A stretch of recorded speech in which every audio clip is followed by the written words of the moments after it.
Hello, Kevin Hayes here. I am Positive Energy. This is a Let It Flow experience, L-I-F-E. Let's do life. So check it out. 2020 is going down in history as the year of Jumanji, where whatever could happen, did happen. I mean, we had killer bees, we had earthquakes, we lost the great Kobe Bryant, we had so much happen, and we're still in the middle of a pandemic. And yet, for some reason, fate still saw it fit to add some extra weight on a group of individuals who has carried far more weight than anything else in the history of mankind. You see, the black community faces yet again another string of deaths at the hand of those who were sworn to protect and serve. But to protect and serve who? Is this not the same system that was created hundreds of years ago? And when that system was created, was it ever really created to protect and serve everyone? You can only imagine what goes on in the mind of an individual who is willing to risk their life in the middle of a pandemic just to make another group of individuals understand that their life matters. I don't have to try to imagine what goes on in the mind of someone like that because I am one of those people. I was out there, peaceful protester, because I have 3 young kings of my own. And I need to make sure this second America that we're going to live in, this new norm, is better than what it is right now.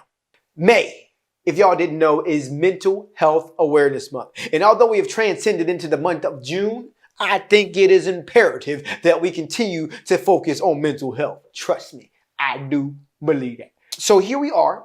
This is the beginning of a new series I like to call Group Therapy.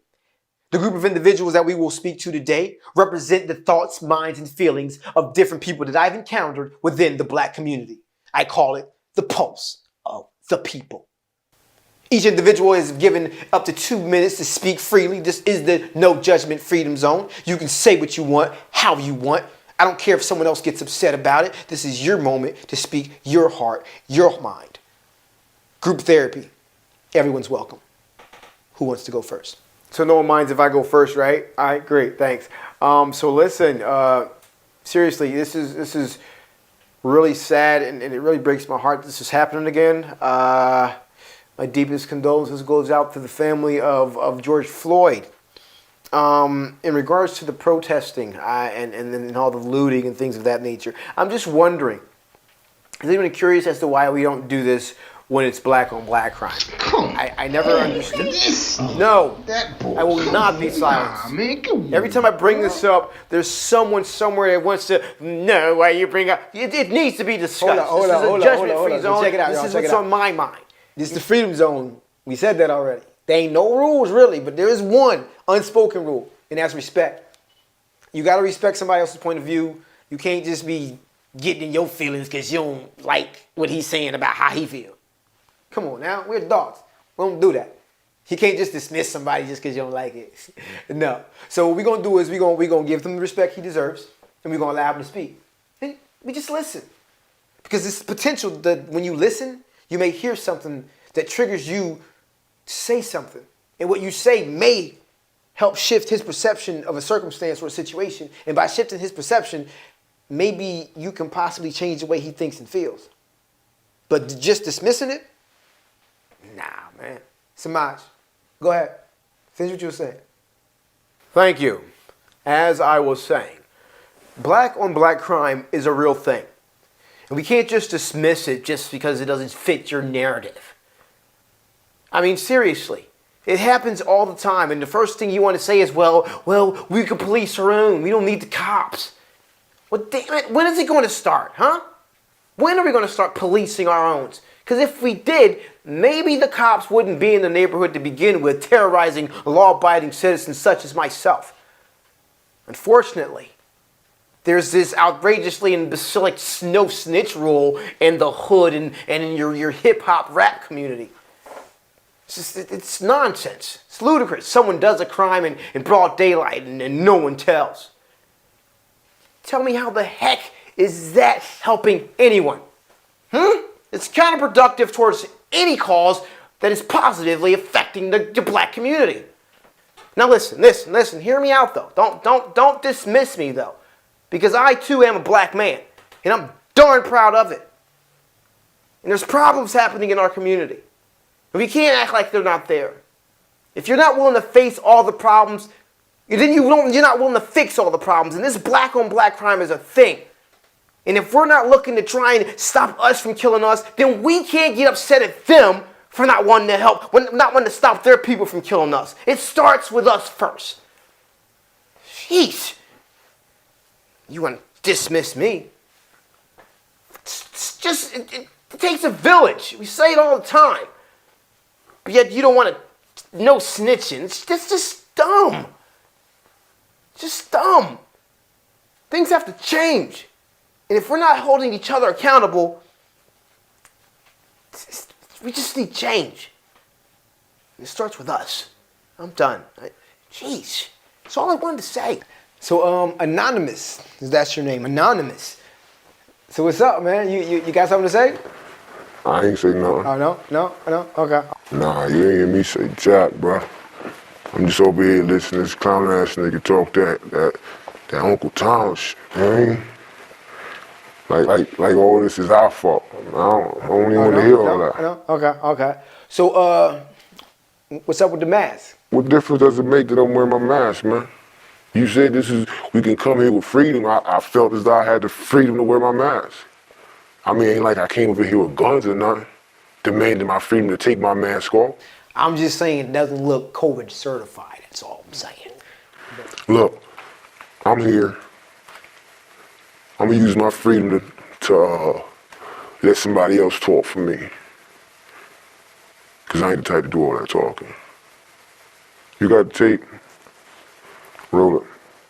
All my shit is positive. That's the white man got you thinking my shit is negative and positive. All my shit positive, cause it tell niggas to swing back. It tell sisters to swing back, and it tell niggas to swing back. If that ain't positive, crack don't sell. You got me? You feel me? That's positive. White people got you believing just cause I'm telling a nigga to stop getting his head kicked in by the police, to take the gun he would use to shoot his brother in a second and kill the motherfucking cop that's killing you, your family, and everybody else on the block. You know? Is the sheep preaching hate when he says, I'm not gonna let the wolf eat me anymore? If the wolf comes in here, next time he comes in here, I'll do whatever I have to do to keep him off my back. Is the sheep violent or is the wolf the violent one? He wasn't teaching hate, he was teaching common sense. You know, somebody's knocking you over the head, stop them. Do whatever you have to do to stop them. You know, the ones that were knocking him over the head were afraid of the fact that he might swing back, so they said, no, he's teaching hate, he's violent. And don't forget about the Mexican kids they got locked in them cages. We need to go after them too. What? Hey, first off, I just want to apologize to Samaj, man. I get tired of hearing people say about the black on black stuff, but you made some valid points, so my bad, bro.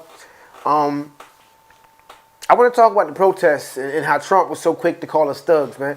I get sick and tired of that, because it's like, you know, it's like, you calling us, all I'm saying is like, I ain't like how he gonna call us thugs, but yet when the white folks went to the Capitol with guns, they was just nice people who were angry, and maybe they should listen.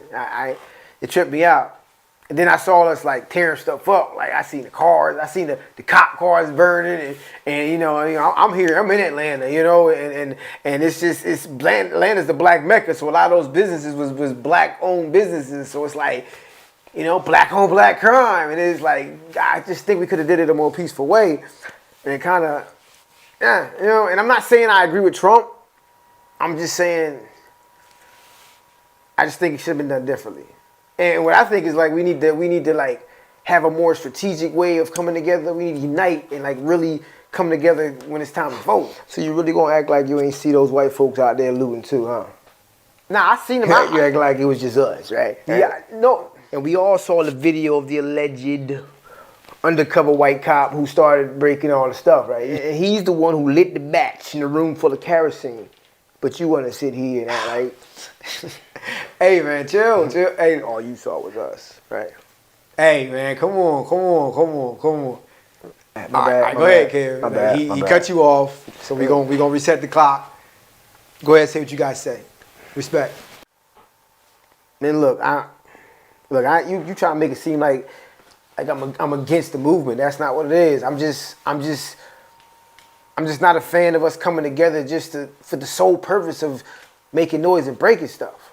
Like, is there a plan? I mean, is there a plan to bottle up all this energy and really like reproduce and have the same impact come election time? Because if not, then we just making noise and breaking stuff. You know, because I was out there, man. I was there, and I'm forever changed. Like, real talk. I can never be the same person I was before I was out there, because the impact of just, but it left me wondering, like, what's next? I mean, with all these people coming together, is there a plan of action to get all these people like voter ready, registered? Look, I don't even know how they gonna do it, but I'm just saying, we out here together right now. And we not gonna have the kind of change we want just by walking around and breaking stuff. Now, we got viable proof that voting makes an impact, because when we came out, we voted in Obama. And we had health care pop off. Some people got some free cell phones. Like real talk, we had the cool president. You know what I mean? He was that dude. Everybody across the world was like, oh, you know? And then what happened? We ain't come out. We got Trump. Laughing stock of the universe, man. We got the resurgence of racism. And you really think they care about us out here protesting? Like, seriously, you really think they care? They seen us do this before. It ain't got nothing to do with that. Honestly, this is just my opinion. I don't think they care. The only thing they care about when it comes to this protest is it's going to show them that America's ready to be open. Because while we out here, we testing. COVID ain't go nowhere. It's still out there. They want to see, is there going to be a spike in infection? Is there going to be a spike? Because if there's no spike, America's back open. Plain and simple. They try to use us. When I say us, I mean us as guinea pigs. Let's go open the barbershops in the Black Mecca. We was like, nah, we was smarter than that. You open your houses first. You open your businesses first. But we out here now. COVID ain't go nowhere. They want to see if there's going to be a spike. Man, look, all I'm saying, I just pray that sickness has no place, no room, no space near anybody that was out there, out there for the right cause. I don't want the sickness to come on nobody. And I don't believe that there's going to be a spike. Not a spike in COVID cases. But if we out here and there's no spike in voters registration, if there's no spike in voter registration after all this, then we legit was out here just making noise and breaking stuff. That's counterproductive. It's stupid. Oh, I can go now? So check it. Do you know what I thought when I saw those white folks walk into that building? Walk into that state building with them guns. They was ready to get it popping. Just so they could walk their dog down the street.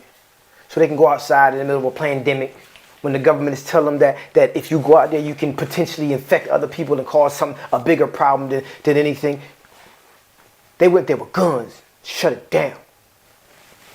My first thought was, by any means necessary. And the crazy thing is, our president agreed. What did he say? Those are just some nice guys. They're angry and maybe you should listen. Over taking a walk in the park, potentially jeopardizing the whole country.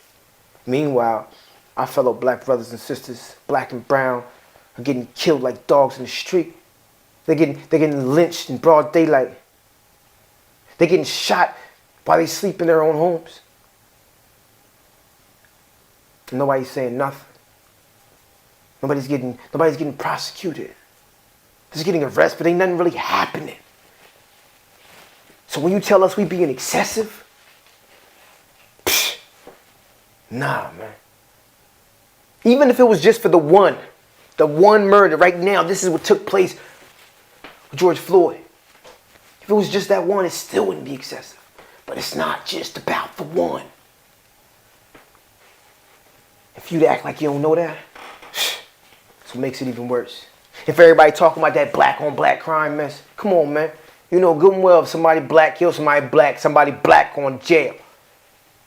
Somebody black kills somebody white, somebody black going to jail. But it looks like when somebody white kills somebody black, somebody black, maybe you deserved it. So I don't want to hear nobody talking no excessiveness. I don't want to hear it. I don't want to hear nobody talking about no burning buildings. I don't want to hear it. I don't want to hear it. Because if y'all would listen to us when we were just taking a knee, it wouldn't be here.